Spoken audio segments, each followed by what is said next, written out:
Un wisle, siamag i neis yw grwp. Ciach o otw hefwys. Chwne da chrwyd o'n wahaid. Fes o'ch un wisle, tasa nam wytwyr yn hamper sa wogwrt.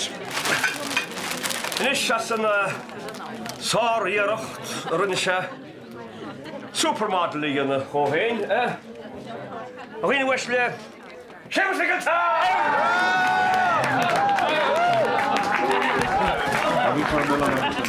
Gyd dwi'n eisiau dechrau chol at y wan, yna dwi'n gynnych. Dwi'n holi, ne? Ys o holi? Yes, ys o'r anach yma dyn nhw'n chwydys o'n y car noch da. Ta mo hwt amser, mwyn Brian di siarad enos. Ach na rhi megale chymon carnach da sio. Sy'n yw'r cewr efo chag chart, ti'n gymaint yn ôl, e? Chart o dy fec i'r oed, e? Rwy'n i gi hen, da cheile? Na, wyt ti'n sgeri gyhebu da? Oed ha'n i. A barn i'r portr wrth amser. A chwilio hwyr. Barn i'r portr? Ta siach ar eich i chi tan un o'n mynydd. Un y mewys. Ach cadw wycas.